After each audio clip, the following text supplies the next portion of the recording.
Joshua chapter 3, verse 11 says, "Behold, the ark of the covenant of the Lord of all the earth is passing over before you into the Jordan."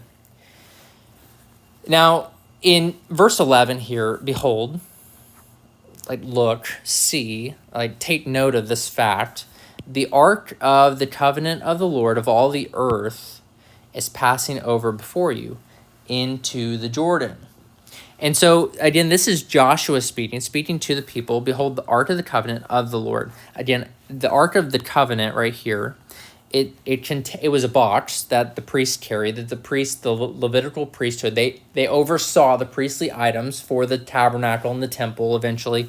But within this box that they carried, and they were going to carry across into the midst of the Jordan and then allow the people to cross over, and then they would cross over. But within this box were the Ten Commandments, the jar of manna to show that God had been faithful to provide for them throughout the 40 years in the wilderness, and Aaron's staff, showing the priesthood. And so that's what the Ark of Covenant is. It's kind of a physical representation of God's spiritual presence among his people. So this ark is not God. Okay, it's just a box. So don't think of it like that. Israel ended up thinking later on, they kind of used it in some idol worship and different things because they got so focused on this box. Well, don't get focused on the box. The box and its contents are just showing that this is his covenant people and God is with them. He's present with them. It's just a physical kind of representation of the fact, a symbol, that God is with them. He is in their midst. And so Joshua says, "Behold, the ark of the covenant of the Lord of all the earth." All the earth. This is how God is identified. He is the Lord of all the earth.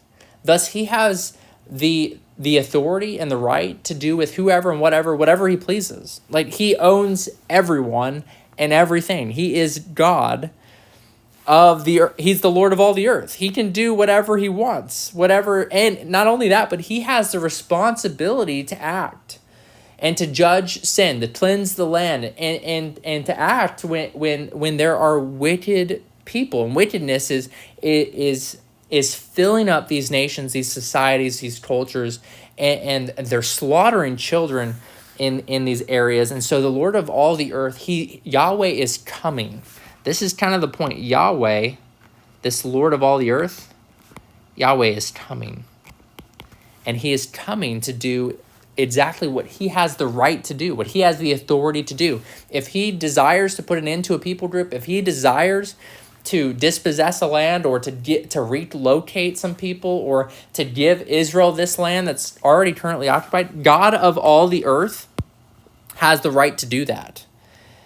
And so Joshua is saying in verse 11, "Behold, the ark of the covenant of the Lord of all the earth is passing over before you into the Jordan." He's speaking to the people.